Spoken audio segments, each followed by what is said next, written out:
Welcome बच्चों, concept of physics bye Sachin sir. बच्चों आज हम बात करने वाले हैं इलेक्ट्रोस्टैट। इलेक्ट्रोस्टैट देखो दो शब्द से मिलकर बना होता है, इलेक्ट्रो एंड स्टेट। इलेक्ट्रो माने चार्ज, स्टेट माने रेस्ट, यानी चार्ज एट रेस्ट। अब हम बात करेंगे इलेक्ट्रिक चार्ज का फर्स्ट पॉइंट। देखो इलेक्ट्रिक चार्ज क्या होता है बच्चा? इलेक्ट्रिक चार्ज होता है कि charge of a material body particle, ठीक है, due to which it can produce और experience electric and magnetic effect. मतलब ये होता है बच्चे कि जो तुम्हारा इलेक्ट्रिक चार्ज होता है ना, ये क्या करता है कि तुम्हारा बेसिकली ये बताता है कि किसी ऑब्जेक्ट के द्वारा वो ऑब्जेक्ट मतलब इलेक्ट्रिक फील्ड या मैग्नेटिक इफेक्ट को, इलेक्ट्रिक इफेक्ट या मैग्नेटिक इफेक्ट को या तो खुद प्रोड्यूस करता है, नहीं तो उसको एक्सपीरियंस करता है। ठीक है, देखो वैसे चार्ज होता है बच्चा ना, इसका कोई स्पेसिफिक मतलब बोल सकते हो कि डिफिनीसन नहीं होती है, लेकिन एक हम समझने के लिए, एक फील लेने के लिए कि चार्ज बेसिकली होता क्या है, इसलिए मैंने वो बताया। अब हम बात करेंगे प्रॉपर्टी ऑफ चार्ज। देखो चार्ज की प्रॉपर्टी, पहली प्रॉपर्टी की मैं बात करूँ जो कि होता है चार्ज एक स्केलर क्वांटिटी है। Charge is a scalar quantity. Charge is of two type, you know that first is positive and second is negative. अच्छा, अगर मैं अगला बात करता हूँ कि देखो charge is conserved in an isolated system that is total charge remain constant. Isolated क्या होता है बच्चा? देखो अगर जो तुम्हारा चार्ज कंजर्व का रूल होता है ये ऐसा होता है बाबू कि तुम्हारा जहाँ पे आइसोलेटेड सिस्टम रहेगा वहीं पे जो चार्ज होता है तुम्हारा कंजर्व होता है, नहीं तो चार्ज जो होता है वो कंजर्व नहीं होता है, यानी charge is conserve in an isolated system. अच्छा, ये प्रॉपर्टी जो है ना थोड़ा सा इंपॉर्टेंट है। इसके बाद देखो मैं बात करता हूँ कि चार्ज इज क्वांटाइज्ड। ये भी प्रॉपर्टी इंपॉर्टेंट है, देखो ठीक है, जिसमें ये बताया जाता है कि minimum amount of charge which is stable, यानी एग्जिस्ट करता है नेचर में in integral multiple of one electronic charge, यानी Q equal to n e. इसमें देखो ये क्या होता है बच्चा कि तुम्हें एन की वैल्यू जो होती है इंटीग्रल आती है। अगर एन की वैल्यू फ्रैक्शन में आ जाए या डेसिमल में आ जाए तो हम बोलते हैं कि वो चार्ज जो है वो स्टेबल नहीं है, यानी वो चार्ज एग्जिस्ट नहीं करता है। एन की वैल्यू हमें किस में चाहिए होती है? इंटीग्रल में। 1 2 3 4 5 6 7 देख रहे हो, ई की वैल्यू हमें पता रहती है। अच्छा एक बात होता है बच्चे, देखो इसमें क्या होता है ना, ये जो फोर्थ प्रॉपर्टी इस पर न्यूमेरिकल बहुत अच्छे बनते हैं। न्यूमेरिकल क्या बनते हैं कि जैसे तुम्हें चार्ज की वैल्यू दे देगा, मान लो Q बराबर कुछ दे दिया 1 कूलम। अब बोलेगा कि इसमें तुम बताओ भैया कि जो तुम्हें Q बराबर दे देगा, ठीक है, ई की वैल्यू तुम्हें पता है, अब तुम्हें एन की वैल्यू निकालनी है, तो उसमें बोलेगा कि ये चार्ज एग्जिस्ट करेगा कि नहीं। तो तुम सॉल्व करोगे, अगर तुम क्या पाते हो कि तुम्हारी जो एन की वैल्यू अगर 1 2 3 4 5 मतलब इंटीग्रल मल्टीपल में आती है तो इसका मतलब चार्ज एग्जिस्ट करेगा, अगर इंटीग्रल में नहीं आई तो वो चार्ज एग्जिस्ट नहीं करेगा। अच्छा, एक लास्ट प्रॉपर्टी है जो कि charge can not exist without mass, यानी जो चार्ज होता है बच्चे वो मतलब बिना मास के एग्जिस्ट नहीं कर सकता। यानी ऐसे तुम देख सकते हो, जैसे अगर चार्ज के पास मास नहीं होता तो हम लोग एक क्वेश्चन बहुत पहले सुनते हैं कि प्रोटॉन का मास कितना होता है, इलेक्ट्रॉन का मास क्या होता है, तो भाई उसके पास मास है तभी तो चार्ज है ना। मतलब कहने का मतलब ये है कि जो चार्ज होता है वो मास के बिना एग्जिस्ट नहीं करता है, ठीक है। अच्छा, अगला प्रॉपर्टी देखो, अभी थोड़ा न्यूमेरिकल है बच्चे, जो भी प्रॉपर्टी हमने पढ़ा उसमें कुछ न्यूमेरिकल है उसका। इसमें देखो तुम बेसिकली जैसे देखोगे वैल्यू पता करने एक्स की, ये याद रखना ये आइसोलेटेड सिस्टम है ना, आइसोलेटेड सिस्टम है, ठीक। तो इसमें ये है बालक कि देखो यहाँ +5 कूलम है, ये -4 कूलम है और ये +3 कूलम है। इसमें देखो चार्ज क्या हो गए, चेंज हो गए, तो ये +1 हो गया, ये +2 हो गया और ये x कूलम हो गया। तो इसमें क्या हुआ बच्चे ना, अब मज़ेदार बात ये आती है कि इसमें तुम्हें x की वैल्यू निकालनी है, तो कैसे निकालोगे बाबू? देखो इसका जो है तुम्हारा ये वाला सिस्टम, इसको मान लेना a, ठीक है।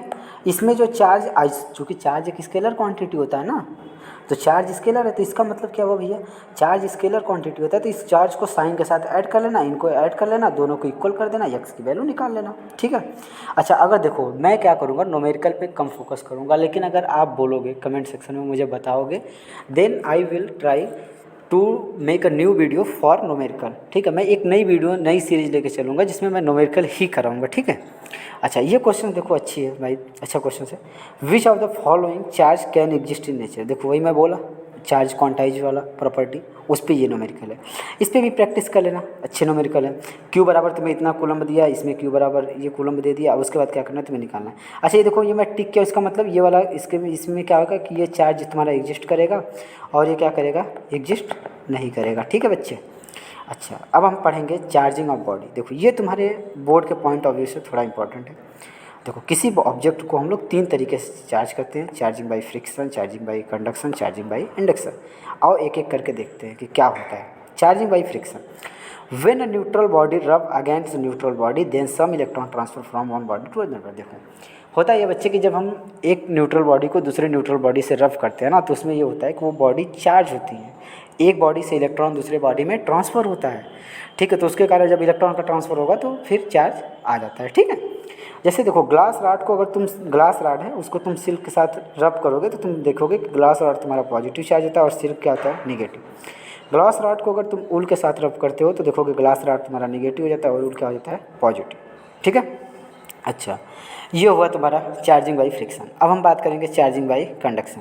देखो इसमें क्या है ना, मैं थियरी नहीं लिखा, इसमें लिखूंगा नहीं, ठीक है। इसमें मैं बस एग्जांपल समझाऊंगा और तुम बोर्ड में भी इतना लिखोगे ना तुम्हें पक्का नंबर मिलेंगे, कटेंगे नहीं, ठीक है। जैसे देखो ये बॉडी तुम्हारी थी जो चार्ज है और बी है जो न्यूट्रल है। इसमें क्या होगा, A and B are identical, दोनों आइडेंटिकल है। आइडेंटिकल मैं क्यों लिया हूँ अभी बस 1 मिनट में आगे बताऊँगा। देखो मैं जब ए को बी से कनेक्ट करूँगा तो यहाँ पे देखोगे, तुम बोलोगे सर आप कैसे बोल सकते हो, हाउ यू आर श्योर कि Q/2 इस पे आएगा, Q/2 इस पे आएगा। तो बच्चे देखो इसका एक ही सिंपल सा फंडा है कि इसीलिए मैंने सिमिलर बोला था कि सिमिलर आइडेंटिकल ऑब्जेक्ट है। अगर ये डिफरेंट होती, इनका शेप साइज डिफरेंट होता ना, तो इनके पे जो चार्ज डिस्ट्रीब्यूट होता ना वो होता है अकॉर्डिंग टू पोटेंशियल डिफरेंस। किसके कारण, पोटेंशियल डिफरेंस के कारण होता है। और वो पोटेंशियल अभी हम लोग आगे पढ़ेंगे कि चार्ज का डिस्ट्रीब्यूशन कैसे होता है जब एक ऑब्जेक्ट दूसरे ऑब्जेक्ट से टच होती है। तो अब देखो चूँकि तुम्हारा ए पहले ए पे क्यू चार्ज था, बी पे क्या था, 0 था, लेकिन अब क्या हुआ, ए पे भी Q/2 हो गया, बी पे भी Q/2 हो गया, यानी तुम्हारी दोनों ऑब्जेक्ट क्या हो गई बच्चे, चार्ज हो गई, ठीक है। अब आगे चलते हैं हम लोग। अब हम पढ़ेंगे चार्जिंग बाई इंडक्शन। देखो इंडक्शन में जो चार्जिंग होता है बच्चा वो तुम्हारा 2 मेथड से होता है, ठीक है। इंडक्शन में जो तुम्हारा चार्जिंग होता है वो 2 मेथड से होता है।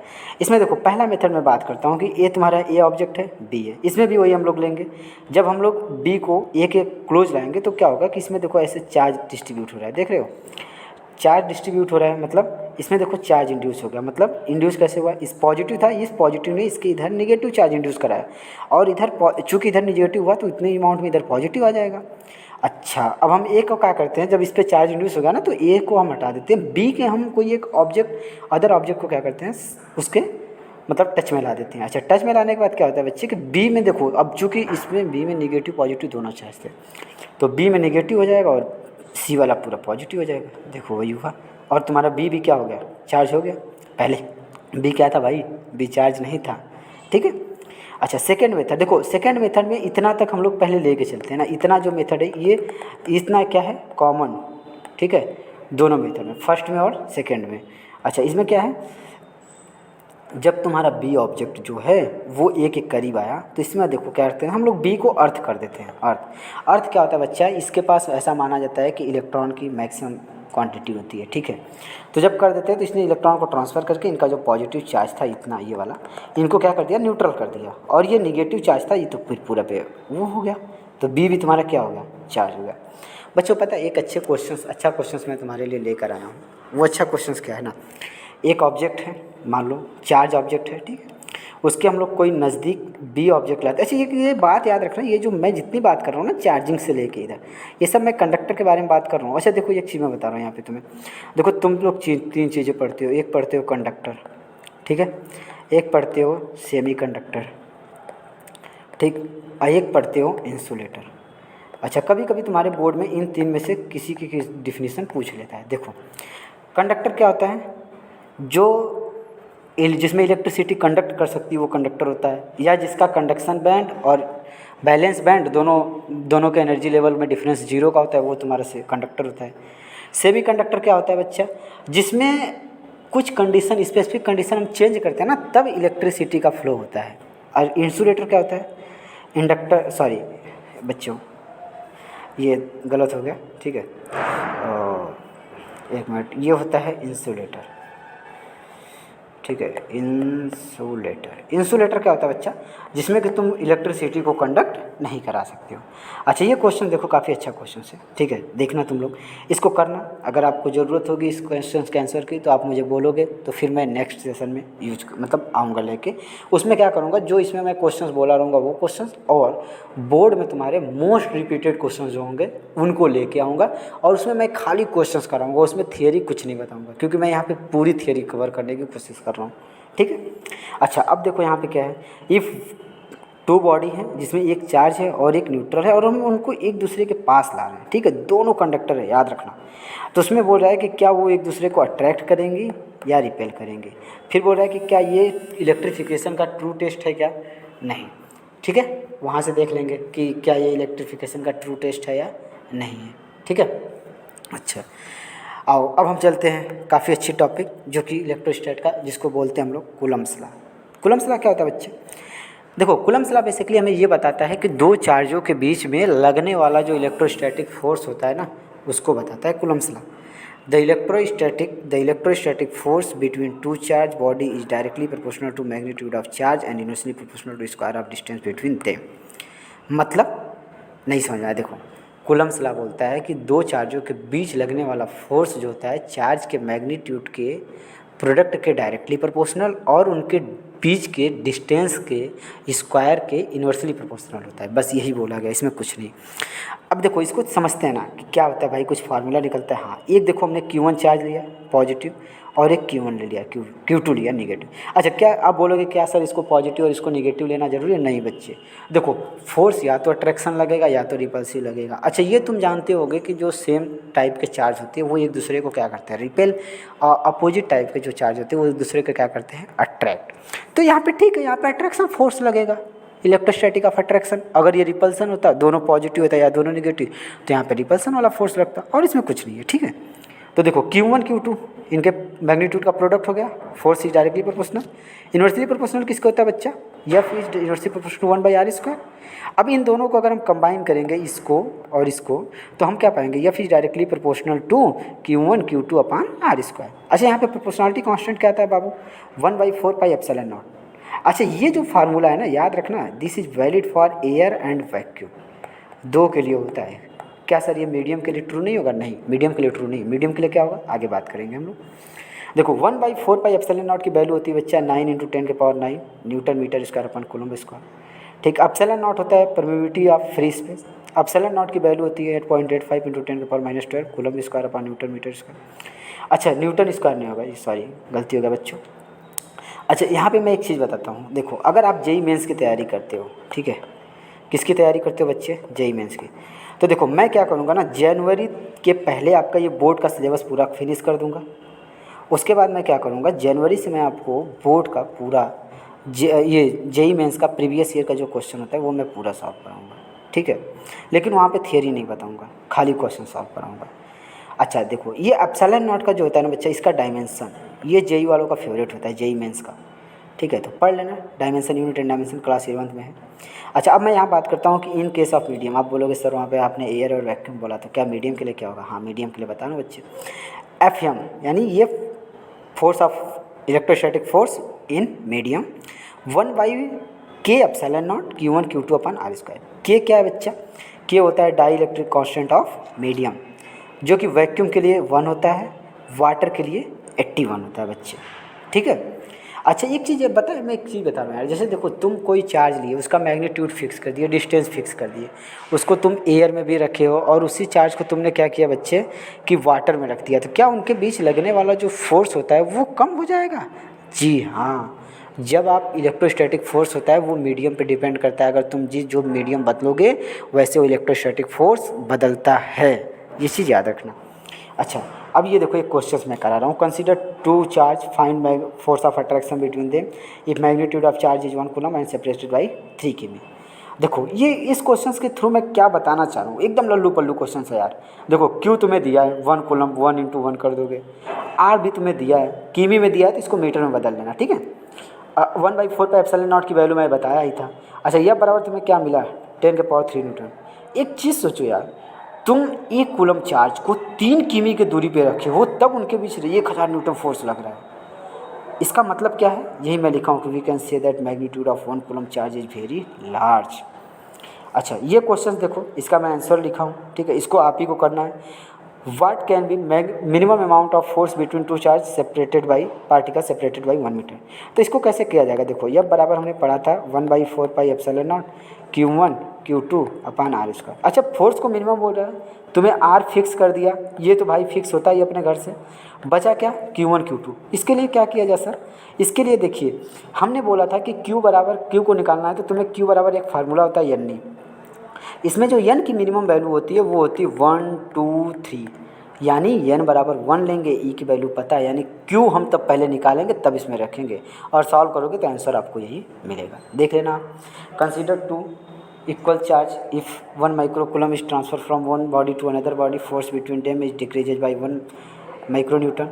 ठीक है, then find separation between them. तो देखो r निकालोगे इसमें 3 मीटर आएगा। ठीक है, अच्छा अब मैं आगे बात करता हूँ vector form of Coulomb's law की।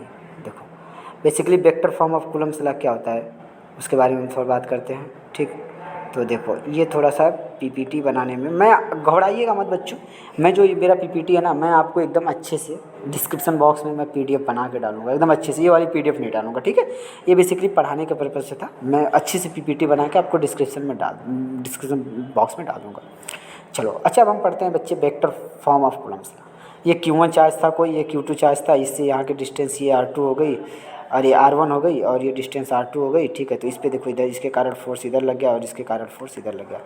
फोर्स 1 पे 2 के कारण यहाँ पे लग जाएगा फोर्स 2 पे 1 के कारण। ठीक है, अब क्या होगा बच्चा, देखो F21 लिखा है तो फोर्स ऑन 2 ड्यू टू 1 हम निकालेंगे, ये होता है 1/4 pi epsilon not Q1 Q2 upon R square.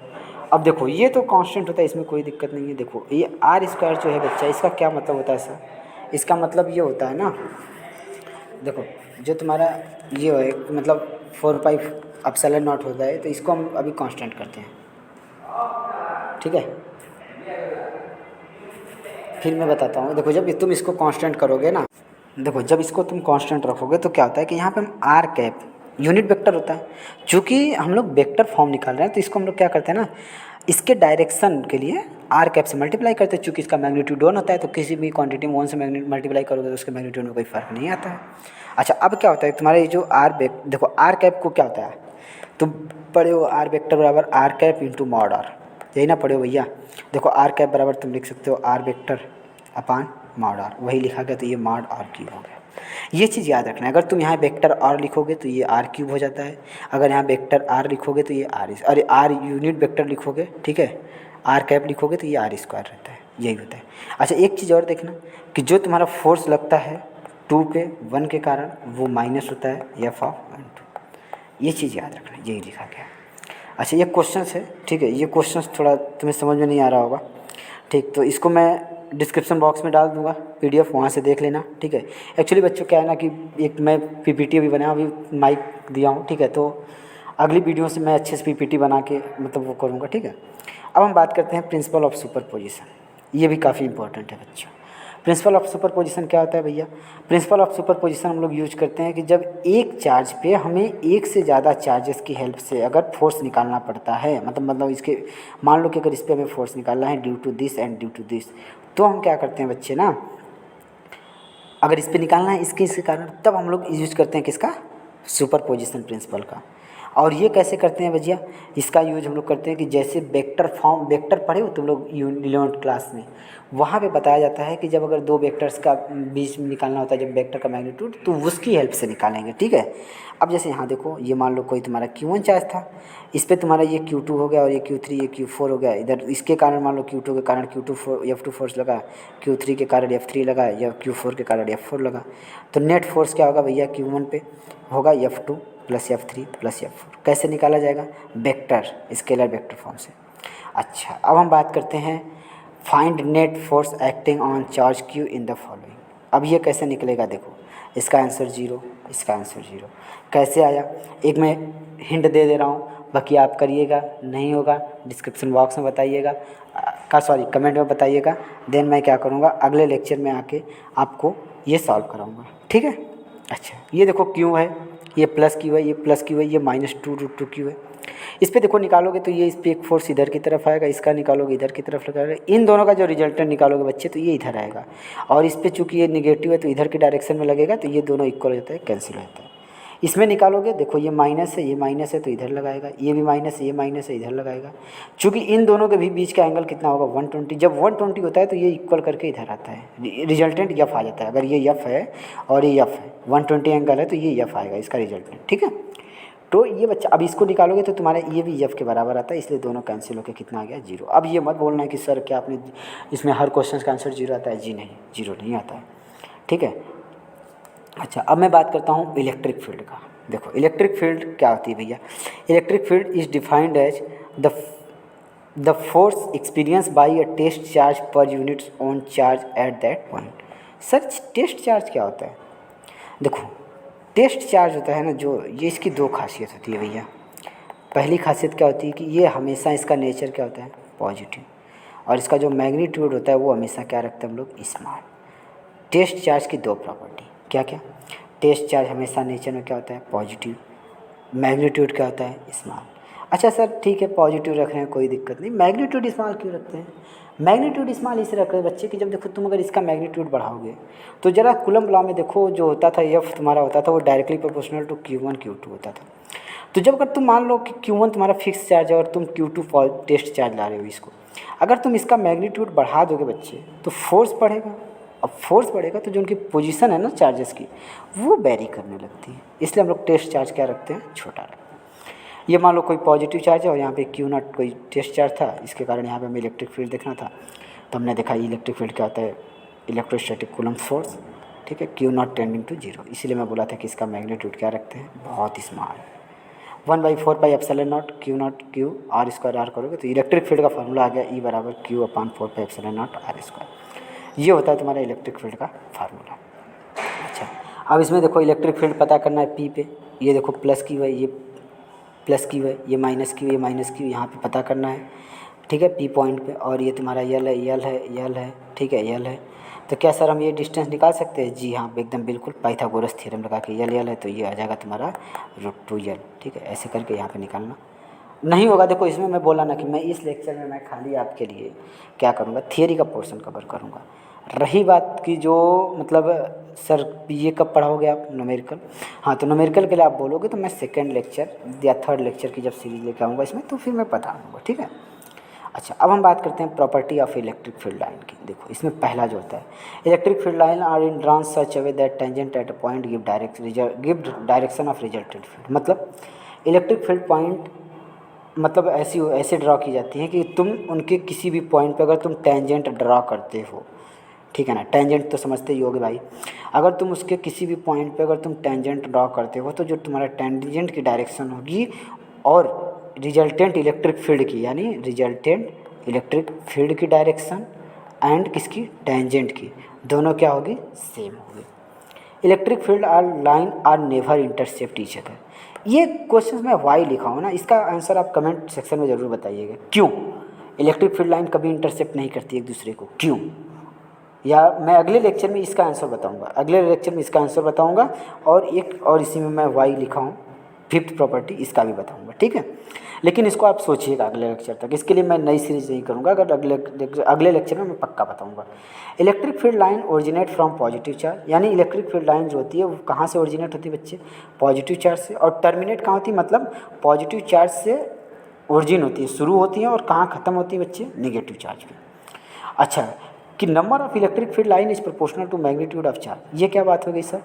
मतलब भैया कि जहाँ पे तुम्हारी जितनी ज़्यादा number of electric field line होगी जो चार्ज का मैग्नीट्यूड होगा उतना ज़्यादा होगा। अभी मैं आगे इलेक्ट्रिक फील्ड लाइन ड्रॉ किया हूँ, मैं वो बताऊँगा, ठीक है।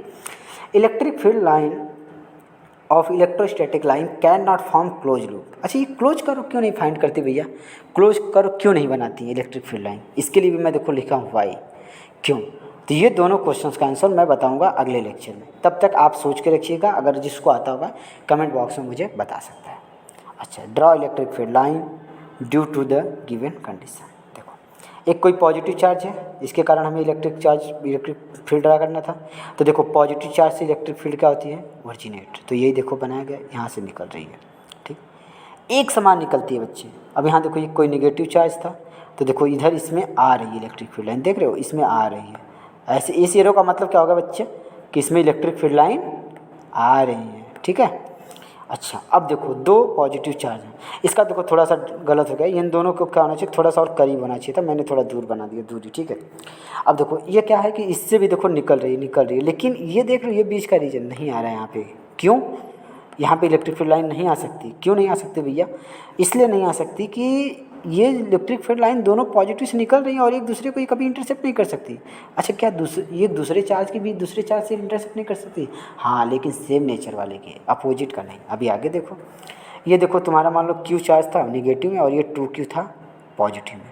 देखो यहाँ से निकली यहाँ गई, यहाँ से निकली यहाँ गई। देख लो अगर इसका 2Q है तो इसमें से इससे दुगना इलेक्ट्रिक फील्ड लाइन निकली है। इसमें अगर इसमें X लाइन निकली है, सॉरी एक मिनट, अगर इसमें से X निकली तो इसमें से 2X फील्ड लाइन निकल रही है बच्चा, ये समझ रहे हो? अच्छा ठीक, तो आई थिंक कि अब ये इतना समाप्त हुआ।